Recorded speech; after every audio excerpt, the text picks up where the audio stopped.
itu perguruan tinggi atau enggak? Sekarang tanya, kenapa Dikdasmen hanya gitu aja nggak bisa jawab? Tahu arti universitas nggak? Anda yang nggak ngerti. Lah iya tahu arti universitas nggak? Nggak ngerti dia. Nah, gini.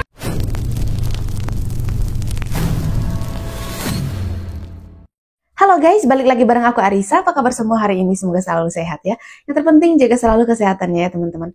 Kalian merasa nggak sih kalau semakin kesini Roy Suryo CS itu semakin aneh? Dimana Roy Suryo kalau pas lagi acara debat nih, dia pasti suka ketawa, apa-apa ketawa gitu. Terus Dokter Tiva yang kadang itu juga ketawa juga ya pasti. Terus jadi alih prediksi. Ada pernah satu video dia nangis, terus satu video dia nantangin begitu. Nah, si Risma suka marah-marah. Kenapa ya? Semakin kesini tiga orang ini semakin aneh aja gitu kelihatannya. Yang paling nampak sih Roy Suryo yang kulihat ya. Kalau aku lagi ngelihat dia di televisi gitu ya di acara debat, apa-apa ketawa. Jadi kayak kesannya wibawa dia tuh berkurang gitu. Jadi seketika tuh lupa kalau dulu dia mantan menteri ya, menteri Menpora. Nah di sini Roy Suryo berada di acara debat ya, mempertanyakan masalah ijazah Mas Gibran, menyerang Pak Jokowi tidak mempan, sekarang sepertinya menyerang Mas Gibran. Nampak sekali ya kalau beliau ini ingin menjatuhkan Mas Gibran dari wakil presiden ya, ingin menurunkan Mas Gibran dari wakil presiden dengan menyerang ijazah palsu.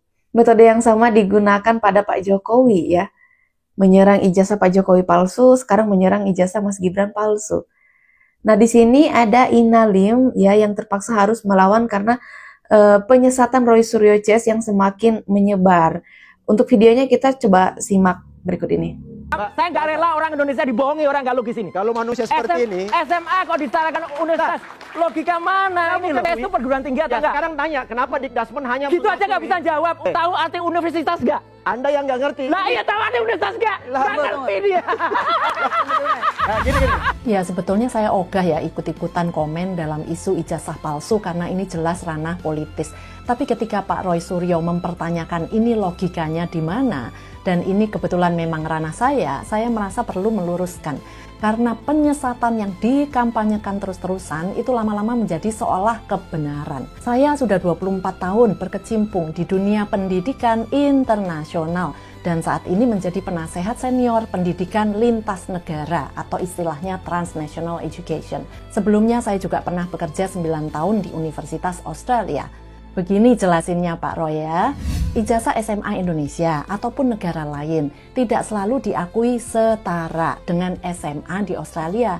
Karena itu banyak universitas di sana membuka jalur pathway program, semacam matrikulasi yang disebut foundation. Program ini setara dengan kelas 12 di Indonesia. Contohnya University of Melbourne punya Trinity College yang menawarkan foundation. UTS, University of Technology Sydney, punya program foundation yang dikelola oleh InSearch. Program foundation ini bukan hanya diakui oleh UTS, tapi juga jadi jalur masuk yang diakui sejumlah universitas lain, bahkan di luar Australia. Misalnya MDIS di Singapura yang diambil oleh Mas Gibran. Itu juga menerima siswa dengan menempuh jalur foundation ini. Jadi, kalau memang mau mencari kebenaran, nggak sulit kok. Program InSearch ini bahkan ada di Indonesia, ditawarkan lewat UIC College. Silahkan monggo, bisa langsung dicek ke sana tanpa berdebat panjang lebar. Tapi kalau memang mau mencari kebenaran ya. Penjelasan dari Ina Lim sesimpel itu ya teman-teman. Kalau memang mau cari kebenaran, bukan mau berdebat, begitu kata Ina Lim. Tapi yang kita lihat kan Roy Suryo CS ini memang nggak mau tahu tentang itu. Padahal sebenarnya mereka sudah tahu sih sebenarnya. Ya mereka aja yang nggak mau dengan urusannya sesimpel itu, begitu. Pengennya yang panjang lebar sampai pokoknya Mas Gibran itu jatuh. Gimana caranya gitu. Kalau kita flashback lagi ke belakang ya, Roy Suryo CS ini kan bergabung dengan TPUA ya, sangat akrab dengan Egy Sujana, pokoknya dengan TPUA begitu. Tapi sekarang TPUA malah mengelak hal tersebut. Ya katanya kalau TPUA dengan Roy Suryo CS itu memiliki jalan yang berbeda, tidak bisa disamakan begitu, mereka berbeda. Kenapa ya? Apakah TPUA melihat Roy Suryo CS ini sudah aneh atau bagaimana? Sudah tidak di jalurnya atau bagaimana ya? Dan di sini ada pengacara dari TPUA yang mengatakan hal seperti itu, yang mengatakan bahwa mereka sudah tidak sejalan, bukan sudah tidak, tapi memang tidak sejalan dengan Roy Suryo CS. Coba kita simak videonya. Dan kita udah diberikan Allah. Kalau kita di bidang pengacara, cukup kita dampingi saja dalam penegakan hukum untuk mencari keadilan. Jangan melebihi dari orang hebat, melebihi dari ahli, melebihi dari siapa, berkuar-kuar kita lah segalanya. Padahal ilmu segini baru. Menyadari nggak, berkaca nggak? Allah yang maha segalanya, dia tidak pernah kesombongan. Ini sudah terbit kesombongan dari penegak hukum kita gitu kan? Bun, tapi melihat kondisi saat ini, kan ini kan Subang kan yang menggugatnya sendiri kan itu untuk jasanya Gibran. Roy Suryo pun seperti memanfaatkan situasi terkini nggak sih jadinya melihat ini? Nah ini yang saya sampaikan. Ketika orang mengatakan bahwa Bang Egy membuang Roy Suryo, itu salah, 1000% salah. Egy Sujana dan tim TPUA tidak ada hubungan dengan Roy Suryo, Tifa dan Rismon. Garis bawah ya. Tidak ada hubungan. Nah di sini ya pihak dari TPUA mengatakan bahwa tidak ada hubungan, dari awal memang tidak ada hubungan begitu. Tapi kalau sekarang kita lihat juga mereka jarang untuk bersama ya, jarang berjalan bersama begitu. Pasti RRT, TPUA. Tapi kalau di awal kan mereka tidak pernah mengakui itu, bahkan mereka selalu berjalan berbarengan. Sekarang aja tim dari TPUA mengatakan bahwa mereka tidak ada hubungan dengan Roy Suryo, yang mereka tidak mau ikut campur lah dengan Roy Suryo CS begitu intinya ya teman-teman. Mereka ini kan sama-sama penggugat ijazah palsunya Pak Jokowi ya. Sekarang juga mereka menyerang Mas Gibran. Kira-kira gimana ya mereka melihat berita yang sedang ramai? Yaitu Pak Jokowi yang diangkat sebagai penasihat global Bloomberg New Economy. Apakah mereka semakin terpukul ya, semakin naik darah, semakin sensitif gitu, semakin tidak suka atau bagaimana ya? Tapi kalau dari hal yang Pak Jokowi saja tidak lakukan, mereka tidak suka, apalagi sekarang yang nama Pak Jokowi malah harum di internasional ya. Sekarang pasti banyak pertanyaan kenapa Pak Jokowi bisa terpilih menjadi penasihat global Bloomberg New Economy. Nah, di sini ada Menteri Keuangan kita ya Pak Purbaya. Dari statementnya kita bisa ambil bahwa oh ini loh alasan kenapa Pak Jokowi itu dipilih sebagai penasehat global Bloomberg New Economy. Coba untuk selengkapnya kita simak video berikut. Teorinya memang begitu. Kenapa saya tahu? 2021 kita tes itu. 2021 kan COVID. Harusnya kan anjur ekonomi kita. Kenapa bisa bagus? Karena kita jalankan hal yang sama, tapi yang waktu yang kontrol presiden langsung dari istana dengan perintah khusus yang orang di luar nggak tahu. Yang jelas Anda tahunya kelihatannya ekonominya bertahan nih. Indonesia dipuji-puji dunia internasional. Tapi itu bukan terjadi karena karena kebetulan atau karena emang kita ekonominya kuat, tapi karena ada intervensi moneter dan fiskal yang Anda waktu itu nggak tahu. Saya pikir juga nggak perlu tahu, yang penting Anda happy kan. Anda nggak perlu tahu kita bahaya waktu itu. Kita hampir jatuh 1998 pada waktu itu kalau nggak dibalik kebijakannya. Jadi saya selalu bilang, berbahagialah orang-orang yang nggak mengerti. Pokoknya lo tinggal jajan makan, happy kerja. Di belakangnya ada itu. Tapi sekarang harus saya buka karena Anda masih nggak ngerti teori moneter sederhana, teori ekonomi sederhana. Padahal kan Anda udah senior wartawan ekonomi Kompas kan.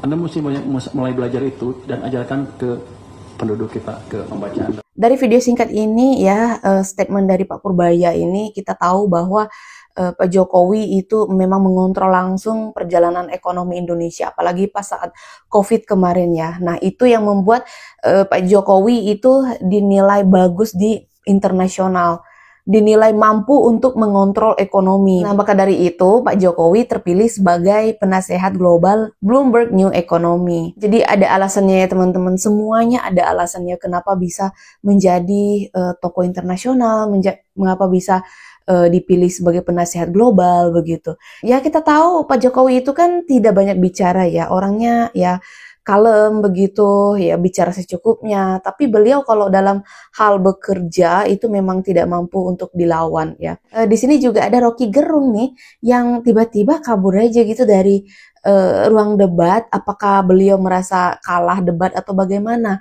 Nah, di sini mereka sedang membicarakan tentang Mas Gibran sepertinya ya. Nah, di sini Rocky Gerung juga mengatakan bahwa anak kecil membela anak kecil.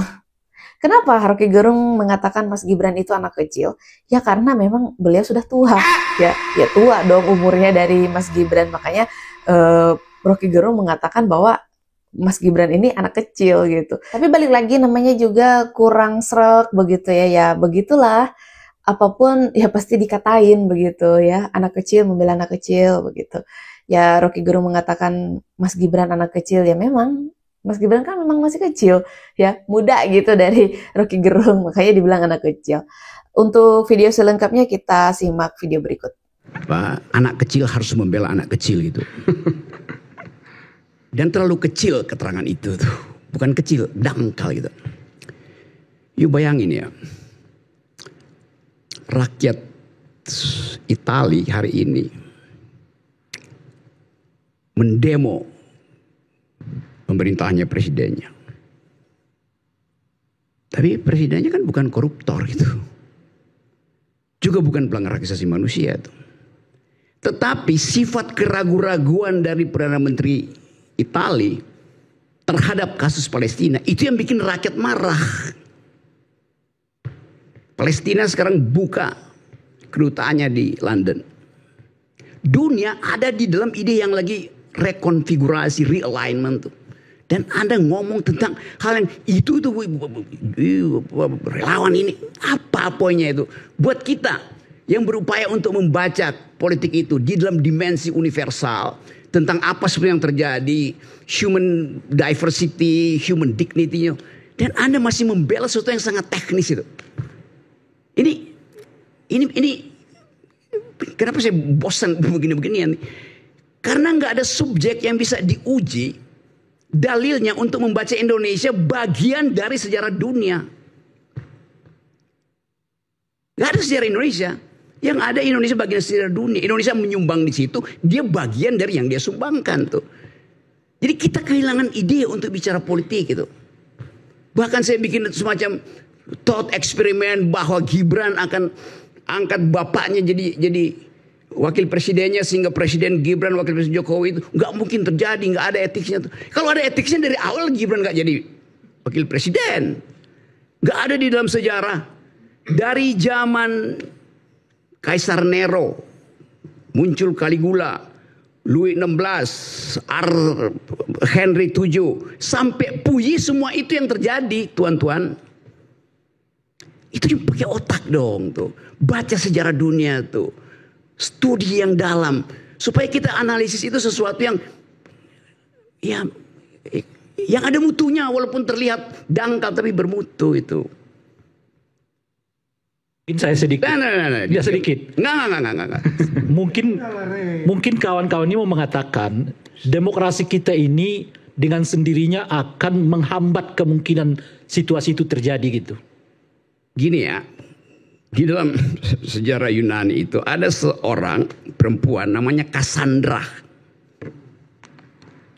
Tahu namanya Cassandra? Saya terangin ini supaya pernah dengar namanya Cassandra Paradox. Nggak ada yang tahu. Cassandra ini seorang perempuan yang oleh dewa-dewi di Gunung Olympus kasih dia keberanian, kecerdasan untuk memprediksi. Tapi sekaligus dia dikutuk bahwa semua yang dia ucapkan tidak akan satupun rakyat percaya. Sejarah Indonesia juga begitu. Mana ada yang pernah berpikir bahwa Tunggul Ametung akan ditusuk berkelahi dengan Ken Arok segala macam. Jadi ilmu pengetahuan itu ada metodenya tuh. Bukan bertahan pada kedangkalan, nggak bakal terjadi. Apa poinnya di situ tuh? Karena tidak ingin melihat itu atau takut melihat itu terjadi. Psikologi itu main terus di kepala kita tuh. Dan hari ini, Assalamualaikum warahmatullahi wabarakatuh. Malas. Jadi nerangin sesuatu yang dangkal itu kan mesti angkat lagi. Lu bisa mikir nggak itu? Lu terus deh. Jadi Rocky Gerung itu seperti seseorang Cassandra Paradox. Tapi kalau kita lihat ya bukan kali ini aja sih Rocky Gerung kabur dari ruang debat. Ya ada beberapa video lainnya juga tapi di acara yang berbeda begitu. Dan ya gimana ya, dari sini mungkin beliau kalah debat atau beliau merasa risih aja. Kalau menurut kalian gimana tentang video yang barusan kita simak, teman-teman, dari awal sampai akhir? Coba ketik di kolom komentar. Aku juga ucapin terima kasih banyak buat teman-teman yang sudah setia bersama Arissa Sebastia selalu ngikutin aku. Kayaknya sekian dulu video dari aku, sampai jumpa di video selanjutnya. Bye!